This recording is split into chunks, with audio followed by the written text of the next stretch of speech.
I want to talk about Israel conducted airstrikes in Damascus, and Iran confirmed that a leader of the Iranian, or the leader of the Iranian National Guard Corps, Mohammad Reza Zahidi, is dead from these attacks. He was the target of these attacks, I believe. This is significant, especially if you look at how Iran responds to these sort of things. Let me look how they respond to the death of Soleimani. Iran said that they will respond with decisive action. Something is about to give in the Middle East, I believe. I mean, you look, Ramadan ends April 9th, and will there be an escalation after that? Will more countries get involved? Will they launch a holy war against Israel and the United States? The former Colonel Douglas McGregor believes so. He's openly talked about how he believes the ending of Ramadan could launch a wide escalation from the Muslim countries surrounding Israel, like Iran, Lebanon, Hezbollah in Lebanon. You got the Houthis in Yemen.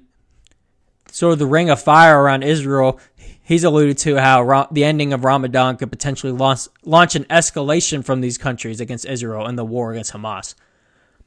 Either Hamas is defeated before the end of Ramadan, likely won't happen. But even if that did happen, either Israel moves to Hezbollah or it continues to allow these threats to be around its country, and they will eventually be attacked. Or a ceasefire is reached and potential big changes to happen in the Middle East and will be against Israel. Any ceasefire that happens will be a trap for Israel because Israel has nothing but enemies surrounding them. So something is about to give. And a potential holy war. I mean, this is already a holy war in the Muslims' eyes. But could they use the ending of Ramadan potentially as a reason to launch a wider holy war against Israel and the United States, especially if they have sleeper cells in the U.S.? Could they launch a wider attack against Israel and then activate those cells at the same time? Potentially. And then you look, the U.S. is slowly abandoning Israel leading up to the end of Ramadan. I mean, we didn't veto the ceasefire resolution in the UN. The first time we haven't done that. We didn't vote for it. We abstained from the vote, but that really is a vote for it, because if you vetoed every single one up to then and you abstain from one, I mean, that's a vote for it essentially. And you look at, I've already talked about in past episodes, Biden's disdain for Netanyahu, along with people like Chuck Schumer. I mean, they're openly going against the leader of an ally while they were at war. So the tide seemed to be turning with the U.S. abandoning Israel, especially with Biden looking to win back his young voters who are going against him because of the war in Gaza and the U.S.'s foreign policy there. So I believe something is about to give in the Middle East, especially with the ending of Ramadan coming up in I think it's a week and a day from today. Today's Monday. Could a wider conflict start with the Muslim nations surrounding Israel? They've already talked about a potential war with Hezbollah, between Hezbollah and Israel, is sort of inevitable. They've already sort of been launching missiles back and forth. Nothing really serious, but more sort of doing it for show. I mean, I wouldn't be surprised. I mean, there seems to be no end in sight here. All the ceasefire resolutions, I mean, one just got adopted, but really a permanent ceasefire, Israel will never agree to it, I don't believe, until Hamas is fully defeated, which there's still some time. There still needs to be time for them to do that. They're not done with their military objectives yet. So something has to give eventually. Either all of Iranians' proxies get involved directly with Israel, potentially the head of the snake Iran getting directly involved. If that were to happen, the U.S. would kind of have to get involved, and then now we have a direct conflict with the U.S. and Iran, who's already got sleeper cells here. So I say all that to say something has to give eventually here. And could the ending of Ramadan potentially be that? I believe this airstrike that killed this Iranian leader, that could potentially be another reason to launch. I mean, there were airstrikes in Israel, the Golan Heights, yesterday from Gaza. So could you couple this airstrike, this Iranian leader being killed in Damascus, not even in Gaza, it's in Damascus, because that appears to be where Iran is having its leaders often. I mean, there's been many airstrikes in Damascus. Could this, along with the ending of Ramadan, be a reason for Iran to launch a wider or direct conflict with Israel? People believe so. I mean, Tucker Carlson even said he believes the ending of Ramadan could, there would be a wider conflict take place. And if that were to happen, things could get really ugly. I mean, you look at what happened on October 7th. Things escalated really, really fast. Hostages were taken, and it was gut-wrenching to watch. Any American should not want a direct conflict with the United States and Iran. I mean, people like Lindsey Graham are bloodthirsty for it. He wants it so bad for whatever reason. But if this were to happen, and the ending of Ramadan kicks off a wider conflict with more countries attacking Israel and potentially the United States, then it could get really bad really fast. I mean, globally, tensions are so unbelievably high, and the United States and allies like Israel appear to be on the receiving end of it. They're on the losing side of it. I mean, China and Russia are uniting against the United States, and I've already talked about that earlier in this episode. But then you have the potential of a wider conflict to take place in Israel from other Muslim countries. And then you look at the Ukraine conflict, there's no end in sight for that, even though it's been a stalemate for months. Tensions are high globally, and something like this Israeli conflict could spark a global conflict with many countries, aka a world war.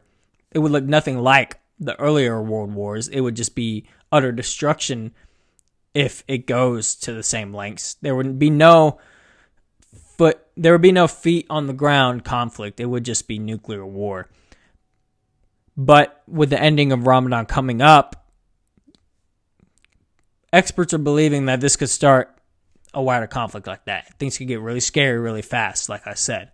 So pray that doesn't happen, but I have to say there's no end in sight for this war in Israel either. Israel's not caving to the pressure, even from its own ally, the United States. It's not stopping its military objections. It's only continuing them, and it's only making countries angrier at Israel. The Israeli sentiment globally is only rising, including with its own ally. The United States is slowly abandoning them. So if a wider conflict does start sometime next week after Ramadan's over, it would not look pretty for Israel. And Israel needs the support of the United States to stay alive as a nation. I mean, Israel's lucky that Hamas kind of went rogue and all of its Iranian proxies didn't launch an attack simultaneously, unless Israel may not even be here anymore. It needs the support of the United States right now, in this time, with potentially a wider conflict being launched soon. Like, Ramadan ends next Tuesday, like I said, and the U.S. is slowly abandoning them. It's not looking good for Israel if a wider conflict does happen. So, Israel, the United States needs to continue to stand by Israel. It's not a genocide going on in Gaza. Isolated incidents happen, that's war, but widespread, there's not an ethnic cleansing. There's people are being put in harm's way by Hamas, and Israel needs to continue to fight to eliminate that threat. Israel has been surrounded by enemies its whole existence, but it appears that finally they may all unite and launch an attack simultaneously coming soon. And Israel needs the United States support during that. Unfortunately, it looks like that support is fading.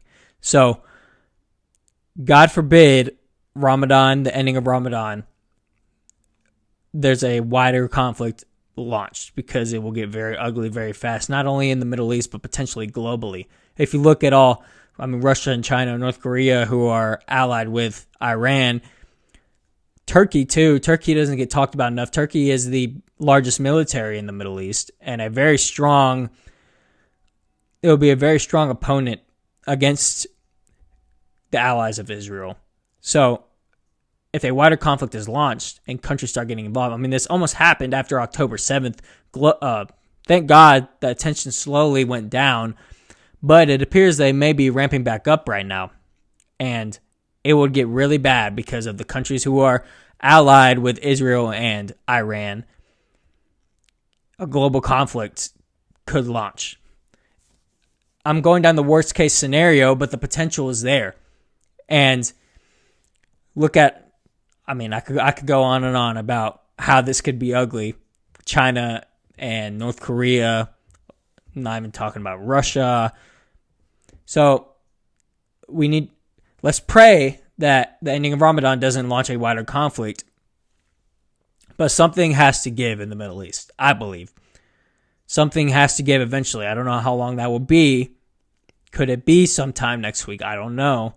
But there appears to be no end in sight. And with the animosity towards Israel only rising globally, something has to give, and something will eventually give.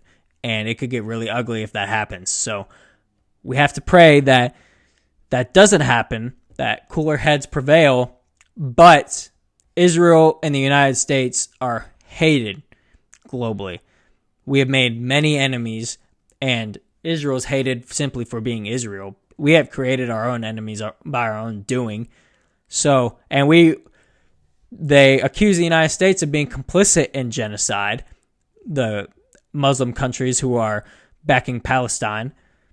So we would be coupled with that. It would not just be an Israeli attack. It would be a United States attack. We would be attacked along with Israel.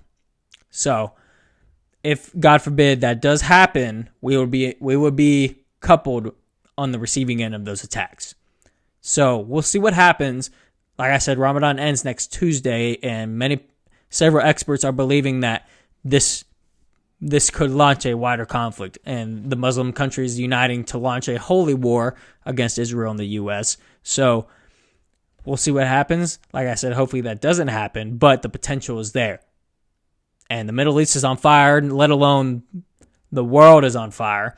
Enemies appear to be there. Like I said in the last episode, there appears to be a divide happening where enemies of enemies are becoming friends with each other and uniting against each other, and BRICS versus NATO appears to be the divide, and the potential for a world war is there.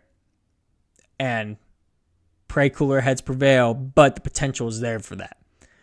And next week, the end of Ramadan, the potential is there for there to be a wider conflict launched in the Middle East. So let's pray that does not happen. But